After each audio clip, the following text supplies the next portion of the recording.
Every Monday morning, millions of people wake up at the same time. They commute, they sit, they work. 8 hours a day, 5 days a week, 40 hours. But here's the strange part. No law of nature says we must work 40 hours. So who decided this number? Why not 30? Why not 50? Why not 4 days instead of 5? The 40-hour workweek feels normal, but it's not ancient. It was designed, and the story behind it is more dramatic than you think. Before factories, there was no fixed workweek. In medieval Europe, peasants worked around seasons, sunlight, and harvest cycles. Work was intense but irregular. There were religious holidays, feast days, breaks. Historians estimate medieval workers sometimes had more days off than modern workers. Then came the Industrial Revolution. Factories changed everything. In the 1800s, factory workers in Britain and America often worked 10 to 16 hours a day, 6 days a week. That's 60 to 90 hours. Children worked. Safety laws barely existed. The system wasn't built for comfort, it was built for output. Industrialists believed longer hours meant more productivity. But exhaustion led to accidents, illness, protest. And then something radical happened. Workers began demanding something very simple.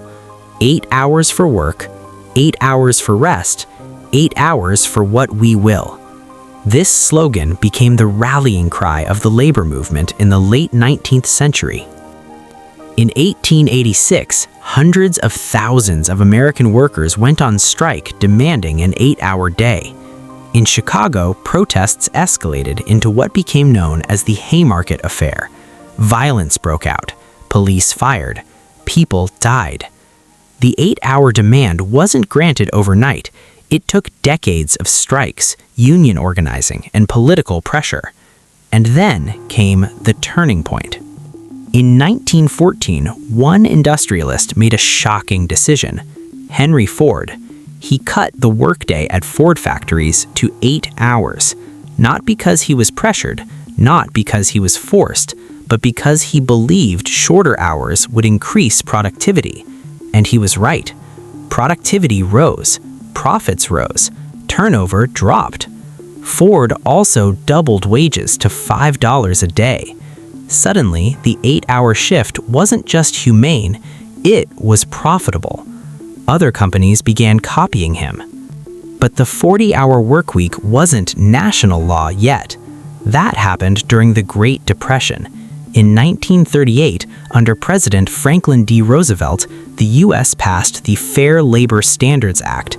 It established a federal minimum wage, overtime pay, and the 40-hour workweek standard. If employers wanted workers to work more than 40 hours, they had to pay overtime. This didn't make longer weeks illegal. It made them expensive. And that changed corporate behavior. But why 40 specifically? Why not 35? Why not 50?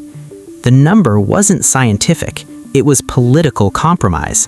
Labor unions wanted fewer hours, businesses wanted more production, governments wanted stability. 40 hours became the middle ground. It was long enough for output, short enough to reduce unrest. And once standardized, it spread. Post-World War II economic expansion exported American corporate norms worldwide.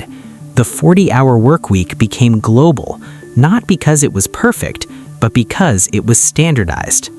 Here's the part most people don't question. The 40-hour workweek was designed for a 20th century industrial economy. Factory lines, physical labor, assembly systems. But today, many jobs are digital, creative, cognitive. Studies now show productivity often drops sharply after 35 to 40 hours. Some countries are experimenting with 4-day workweeks.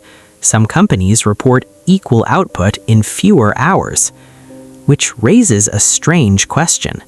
If 40 hours was a compromise from 1938, why are we still using it? The 40-hour workweek wasn't handed down by nature. It wasn't chosen by God. It wasn't scientifically optimized. It was shaped by industrial capitalism, labor protests, political compromise, one bold automaker, and a Depression-era law. It solved the problems of its time, but it may not solve ours. And once you see that, you start noticing something unsettling. Most of the rules of modern life were designed for a different world.